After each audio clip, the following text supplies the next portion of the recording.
Salut à tous. Ce soir, le monde a changé. Pas progressivement, pas avec le genre d'avertissement qui laisse aux diplomates le temps de s'agiter et de passer des appels. Pas avec la progression lente et pesante des sanctions économiques, ni avec le langage mesuré et soigneusement calibré des résolutions des Nations Unies. Il a changé en quelques heures, violemment, irréversiblement, d'une manière que chaque stratège militaire, chaque commandant naval, chaque analyste du renseignement à Washington, Pékin, Moscou et Riyad étudiera de façon obsessionnelle pendant les 50 prochaines années. Ce qui s'est produit au cours des 24 dernières heures dans le détroit d'Ormuz n'est pas simplement un engagement militaire. C'est pas simplement une crise. Ce à quoi nous assistons, si le scénario en cours se confirme, est l'événement naval le plus lourd de conséquences depuis le naufrage de bâtiments capitaux pendant la Seconde Guerre mondiale. Le genre d'événement qui ne se contente pas de remodeler une région, il reconfigure toute l'architecture de la puissance mondiale. Un super porte-avions de l'US Navy, l'USS Abraham Lincoln, symbole de 100 000 tonnes de la domination militaire américaine, aurait été frappé puis coulé. 5 000 marins sont portés disparus, et l'arme qui aurait accompli cela serait un tir de 1500 missiles balistiques, Sedjil lancé depuis le sol iranien dans une frappe coordonnée, planifiée à l'avance, d'une ampleur vertigineuse et d'une audace terrifiante. Ce n'est pas de la science-fiction. Ce n'est pas un jeu de guerre, c'est le scénario que les planificateurs militaires redoutent depuis des décennies, et il est désormais devenu réalité. Pour comprendre réellement ce qui vient de se produire, il faut comprendre la géographie de la puissance. Le détroit d'Ormuz ne mesure que 20 et 1 mile à son point le plus étroit, à peine 20 et 1 miles. Et pourtant, c'est par ce corridor d'une étroitesse presque impossible que transite environ 20% de l'approvisionnement mondial en pétrole chaque jour. Le brut du Golfe, Persique à destination de l'Asie, de l'Europe et des marchés mondiaux passe par ce point d'étranglement sans interruption. L'Iran se trouve sur la rive nord, les Émirats arabes unis et Oman sur la rive sud. Et depuis 40 ans, l'US Navy traite ce détroit comme son propre domaine, une projection de la volonté militaire américaine destinée à maintenir la circulation du pétrole, à rassurer les alliés et à dissuader durablement les adversaires. L'Iran l'a toujours su, l'Iran l'a toujours mal supporté. Depuis 45 ans, depuis la révolution islamique de 1979, la République islamique a construit toute sa doctrine militaire autour d'une seule question centrale, obsessionnelle: comment vaincre la marine la plus puissante de l'histoire humaine sans disposer d'une marine à soi. La réponse à laquelle elle est parvenue s'appelle la guerre asymétrique. Et le missile balistique Sedjil en est l'un des instruments les plus affûtés et les plus dévastateurs. Le Sedjil n'est pas une arme nouvelle. Il fait l'objet d'un développement continu depuis le début des années 2000, affiné, modernisé et déployé à une échelle que l'Occident a constamment et catastrophiquement sous-estimée. C'est un missile balistique à 2 étages, à propergol solide, d'une portée d'environ 2000 km. Le propergol solide est absolument essentiel pour comprendre sa valeur stratégique. Cela signifie que le missile ne nécessite pas de ravitaillement long et complexe avant le lancement. Il peut être tiré en quelques minutes depuis des lanceurs mobiles dispersés à travers des chaînes de montagnes et des zones désertiques qui rendent un ciblage préventif extraordinairement difficile, à la limite de l'impossible. L'Iran accumule discrètement ces missiles ainsi que la doctrine permettant de les employer à grande échelle depuis plus de 20 ans. La force aérospatiale du corps, des gardiens de la révolution islamique, une branche distincte de l'armée conventionnelle iranienne, a construit ce que les analystes du renseignement ont commencé à appeler un réseau de villes souterraines de missiles. Des forteresses enfouies sous des chaînes de montagnes, des complexes dissimulés abritant chacun des centaines de missiles, une infrastructure conçue pour résister aux frappes aériennes conventionnelles et même aux munitions pénétrantes les plus avancées de l'arsenal américain. Les États-Unis étaient au courant de cette montée en puissance. Le Pentagone a simulé pendant des années des scénarios de salles de missiles iraniens dans des exercices classifiés, dans des simulations de think tank, dans des séminaires de collèges de guerre, réunissant les meilleurs esprits stratégiques disponibles. Mais il existe une différence catastrophique entre simuler un scénario et y survivre.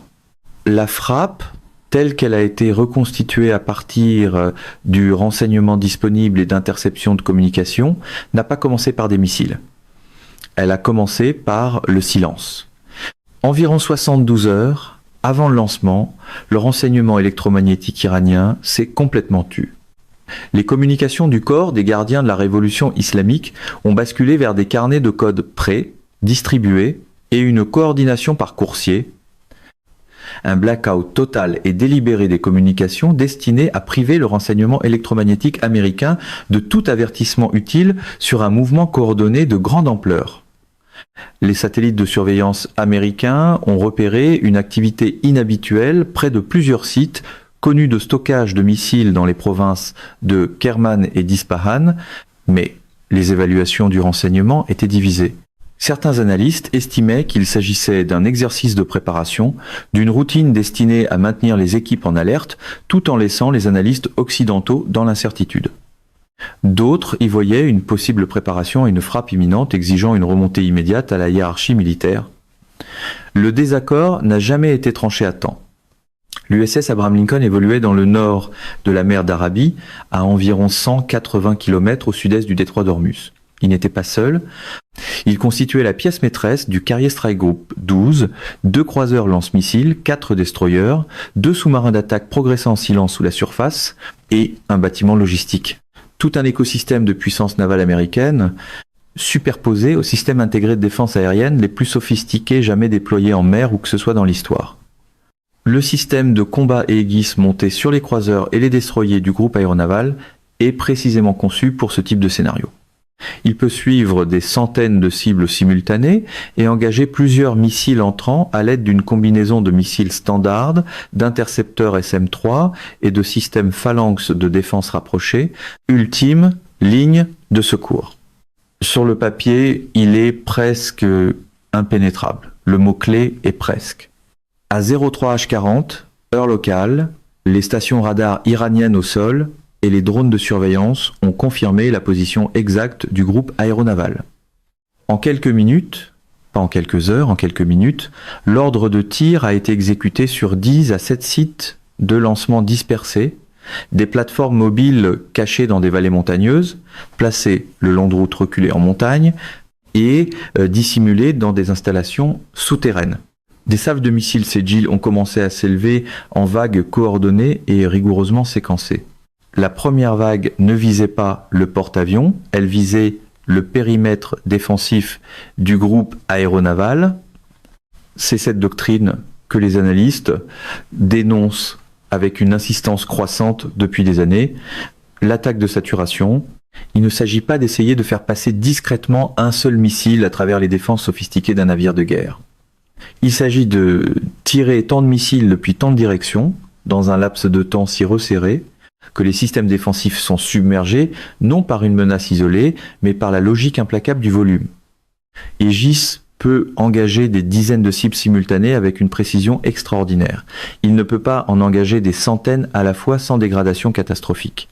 La première vague d'environ 200 missiles a mobilisé la totalité du feu défensif du groupe aéronaval. Les systèmes Aegis de 3 bâtiments ont engagé immédiatement. Des missiles standards et des intercepteurs SM-3 ont traversé le ciel d'avant l'aube en arcs brillants et désespérés. Des dizaines de Sejil entrants ont été détruits dans des interceptions terminales spectaculaires, mais pas tous. La deuxième vague est arrivée 8 minutes plus tard. À ce stade, les stocks d'intercepteurs du groupe aéronaval étaient déjà fortement entamés.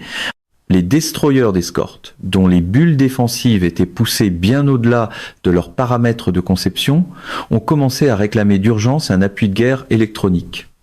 Le brouillage a été déployé à pleine puissance. Mais l'architecture de guidage du Sejil, combinaison de navigation inertielle et de radar en phase terminale, ne repose pas uniquement sur le GPS, ce qui le rend intrinsèquement résistant aux fréquences de brouillage disponibles pour le groupe aéronaval. La troisième vague est arrivée avant que les systèmes défensifs puissent être entièrement réinitialisés.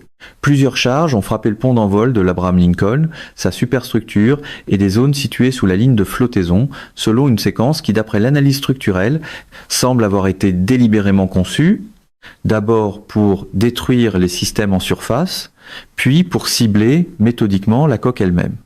Le porte-avions, incapable de mener des opérations aériennes, incapable de déployer ses appareils à temps pour produire un effet réel, a subi des dégâts catastrophiques sur plusieurs points d'impact simultanés. En quelques heures, le navire prenait une gîte sévère. L'ordre d'abandon du navire a été donné dans l'obscurité du petit matin. 5000 marins se sont retrouvés à l'eau. Le missile Sedgil a été décrit par des analystes occidentaux comme l'atout stratégique le plus important de l'Iran, plus déterminant sans doute que n'importe quel programme nucléaire, parce qu'il est déjà opérationnel, déjà déployé dans un réseau souterrain intouchable et déjà démontré comme capable de fonctionner à grande échelle. Pour comprendre pourquoi, il faut comprendre la physique fondamentale du combat balistique. Un missile balistique ne vole pas comme un avion, il est lancé à une vitesse extrême, s'élève dans la haute atmosphère, puis redescend vers sa cible à des vitesses hypersoniques. Dans le cas du Sedgil, environ Mach 14 en approche terminale. À ces vitesses, l'interception devient extraordinairement difficile pour des raisons purement physiques. L'énergie cinétique à l'impact est énorme, et contrairement aux missiles de croisière, qui volent à plat et peuvent être engagés à relativement longue distance par des aéronefs ou des navires de surface, un missile balistique descend presque à la verticale, ce qui réduit toute la fenêtre d'engagement à quelques secondes.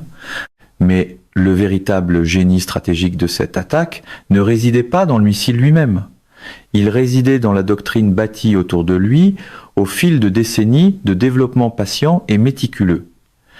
Les planificateurs militaires iraniens ont passé des générations à étudier les opérations des porte-avions américains, non seulement à cartographier leurs capacités, mais aussi à identifier les vulnérabilités systémiques inscrites dans l'architecture défensive d'un groupe aéronaval, avec le degré de précision obsessionnelle qui naît quand la survie dépend de la bonne réponse.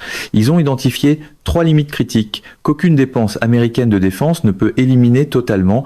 Premièrement, la profondeur des stocks d'intercepteurs. Tout bâtiment Aegis emporte un nombre fini d'intercepteurs. Ces intercepteurs ne peuvent pas être rechargés en mer pendant un combat actif. Une fois épuisés, ils le sont définitivement. Deuxièmement, la géométrie de l'engagement. Les systèmes défensifs protégeant un groupe aéronaval doivent couvrir une sphère de menace complète à 360 degrés, mais les sites de lancement situés le long du littoral iranien et à l'intérieur des terres peuvent concentrer le feu dans des couloirs d'attaque convergents qui mettent la géométrie de la défense au-delà de ses limites de conception. Troisièmement, la surcharge cognitive. À partir d'un certain rythme de menace simultanée entrante, les opérateurs humains d'un centre d'information de combat ne peuvent plus traiter ni hiérarchiser efficacement, quelle que soit la technologie disponible. L'esprit humain a des limites que les logiciels ne peuvent pas entièrement compenser sous une pression de combat réelle. La doctrine de frappe exécutée cette nuit a exploité les 3 à la fois. C'est le produit de la patience stratégique iranienne, un concept profondément enraciné dans la culture persane et dans la pensée politique iranienne, que les analystes occidentaux ont constamment et dangereusement sous-estimé pendant 45 ans. La fanfaronnade à la Trump a toujours l'air invincible, jusqu'au moment où la physique commence à compter les intercepteurs. Le réseau de villes souterraines de missiles peut être l'expression matérielle la plus remarquable de cette patience. Au cours de la dernière décennie, les images satellites ont révélé les entrées de dizaines d'installations profondément enfouies, creusées dans les chaînes montagneuses iraniennes.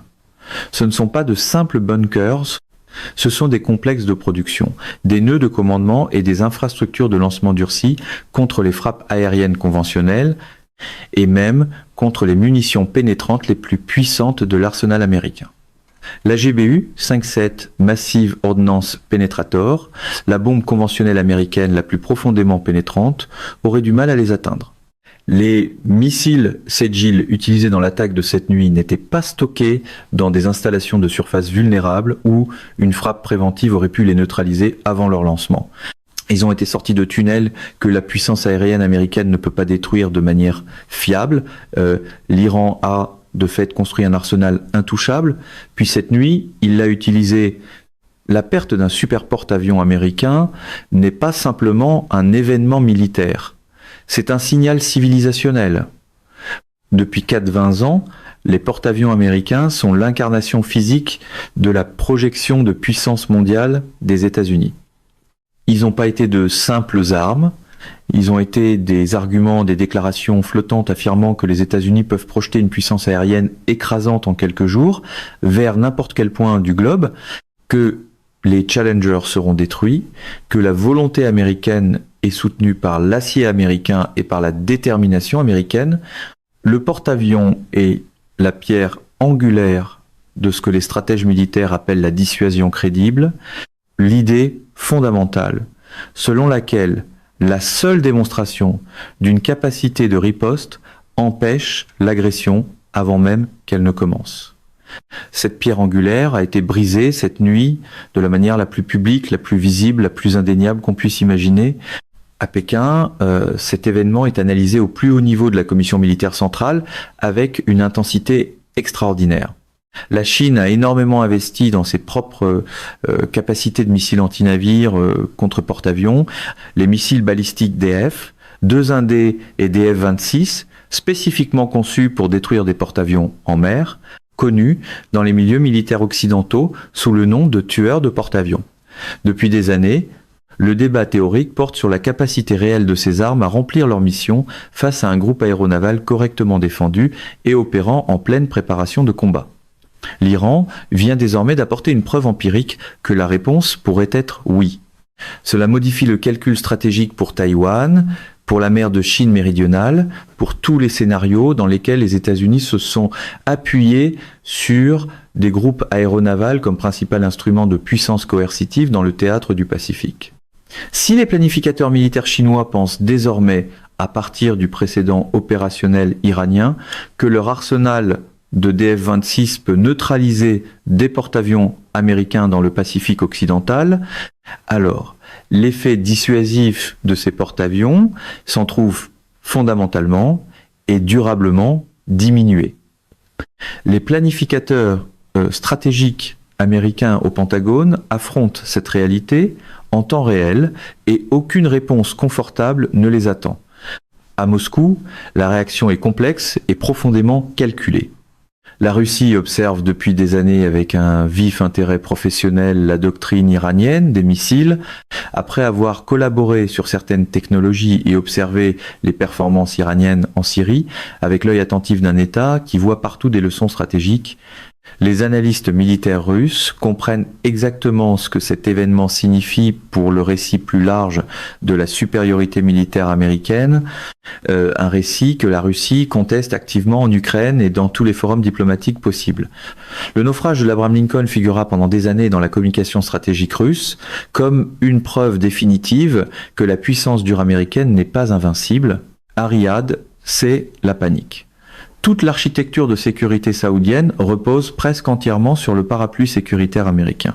Si ce parapluie vient de démontrer des failles catastrophiques et mortelles, le gouvernement saoudien se retrouve confronté à des questions existentielles sur sa propre posture de défense qu'aucune assurance américaine ne peut résoudre immédiatement. Des sessions d'urgence du Conseil national de sécurité saoudien auraient été convoquées, des échanges diplomatiques avec Pékin menés jusqu'ici sur une voie parallèle, discrète et prudente, pourrait désormais s'accélérer fortement. Quelques heures à peine après l'arrivée de rapports confirmés sur les places financières mondiales, les marchés pétroliers ont réagi avec une convulsion qu'on n'avait plus vue depuis l'embargo pétrolier arabe de 1973. Le détroit d'Ormuz est de fait fermé. Les forces navales et balistiques iraniennes ont signalé leur intention d'imposer un blocus total. Le marché de l'assurance pour tout navire tentant de transiter par le golfe Persique s'est complètement effondré. Aucun assureur au monde n'acceptera de couvrir un pétrolier dans une zone de guerre où une salve de 1000 missiles vient de détruire le navire de guerre le plus puissant jamais construit. Le Brent a franchi les $180 le baril dans les premiers échanges. Des analystes projettent un passage à $200 en quelques jours si la fermeture se maintient plus d'une semaine. C'est un choc énergétique sans équivalent moderne. Les économies asiatiques, le Japon, la Corée du Sud, l'Inde et la Chine, qui dépendent collectivement du pétrole du Golfe, Persique, pour une part importante de leur approvisionnement énergétique national, ont lancé des plans de crise immédiats au plus haut niveau de l'État. Des libérations de réserves stratégiques sont en cours de coordination. Les contrats de gaz naturel liquéfié sont renégociés à des prix d'urgence. L'onde de choc économique a déjà atteint les marchés actions de Tokyo, Hong Kong et Mumbai, où des coupes-circuits ont déjà été déclenchés. À Washington, les conséquences politiques sont immédiates et brutales. Des images de marins repêchés dans les eaux du détroit d'Ormuz circulent dans le monde entier sur toutes les plateformes et tous les écrans. La pression politique pour répondre militairement, de façon décisive, visible, immédiate, est immense et augmente d'heure en heure. C'est le moment où la machine médiatique pro-Trump confond la mise en scène de l'escalade avec la stratégie et baptise cela de la force. Mais les options stratégiques sont contraintes d'une manière à laquelle aucune administration précédente n'a jamais été confrontée. Frapper l'Iran risque une escalade incontrôlée. Frapper l'infrastructure de missiles risque de déclencher immédiatement une deuxième salve à partir des réserves ayant survécu à l'engagement initial. Frapper les installations nucléaires risque tout.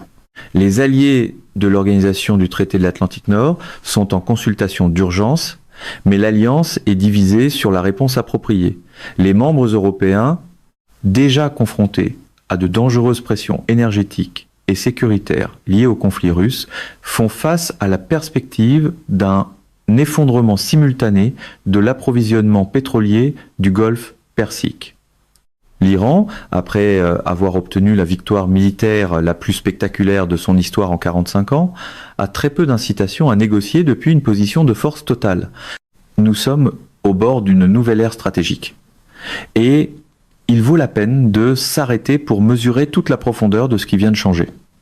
L'hypothèse de l'après-guerre froide, selon laquelle la suprématie militaire américaine était essentiellement incontestable, selon laquelle aucune puissance régionale ne pouvait affronter directement les États-Unis dans un combat conventionnel et survivre, a été brisée.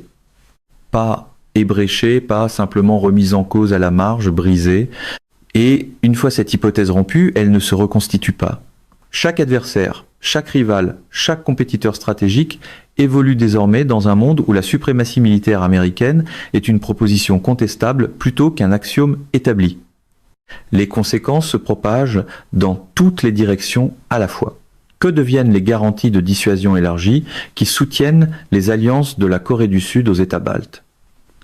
Si les États-Unis ne peuvent plus projeter leur puissance navale sans risque catastrophique, ces garanties conservent-elles une crédibilité réelle dans l'esprit des nations qui en dépendent ? Qu'est-ce que cela signifie pour Taïwan, où toute l'architecture de dissuasion suppose que les groupes aéronavals américains peuvent intervenir de manière significative et décisive dans le détroit de Taïwan en quelques jours de crise? Qu'est-ce que cela signifie pour le flanc oriental de l'organisation du traité de l'Atlantique Nord, où la capacité américaine de projection de puissance est désormais, pour la première fois depuis une génération, un sujet de doute stratégique réel plutôt qu'une hypothèse confortable?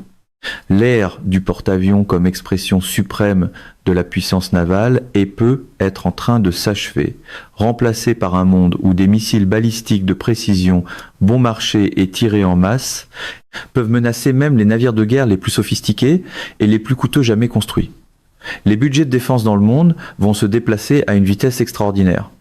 La recherche sur l'interception hypersonique, les armes à énergie dirigée et la guerre électronique de nouvelle génération va s'intensifier fortement. La géométrie de la guerre navale est en train d'être redessinée. Cette nuit, pour le camp Trump, même un séisme stratégique peut encore être reconditionné en opération de marque avec des drapeaux à l'arrière-plan et l'effet relégué sur le côté.